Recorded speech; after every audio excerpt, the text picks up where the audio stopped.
Sam Rose is the Director of Planning with UNRWA, the UN Agency for Palestinian Refugees. You're joining us live from Al Zawaida in Gaza, inside the Strip.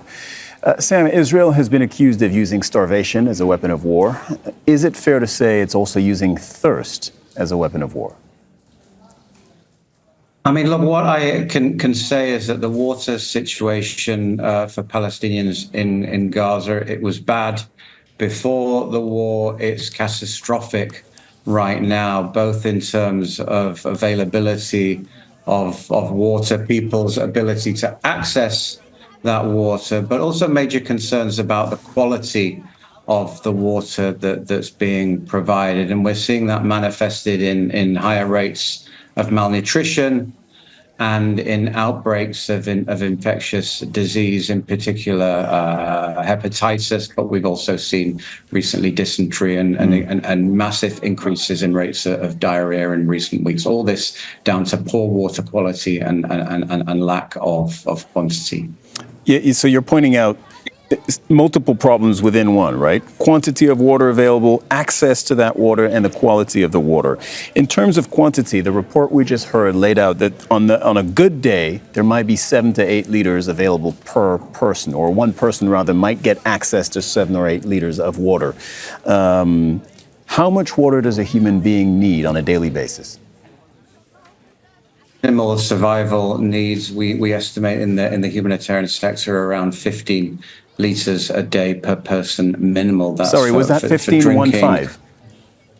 1-5 for drinking, for washing, for basic hygiene. And yes, as you said, it's a whole range of interconnected problems here that we're dealing with, which means the only solution to it is really a ceasefire. We've previously had massive issues with fuel coming in, powering water wells and powering desalination plants. Those have recently been eased, but we're left with a whole raft of other issues, the massive damage that has been inflicted on the water and sanitation infrastructure over the past 10 months, the partial supply from Israeli water lines and our inability to bring in spare parts, to bring in the chemicals to purify the water. We're suffering from a lack of chlorine right now. And in terms of the daily grind for the people of Gaza, as your correspondent said, over 1 million people now crammed into the middle area. This isn't an area that's built to provide services for that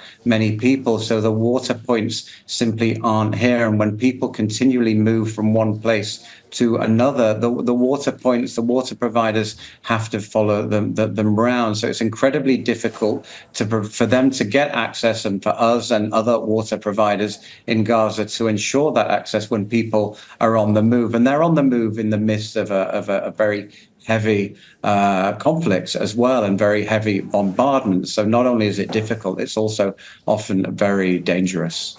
Sam Rose, Director of Planning with UNRWA, thank you very much for joining us today.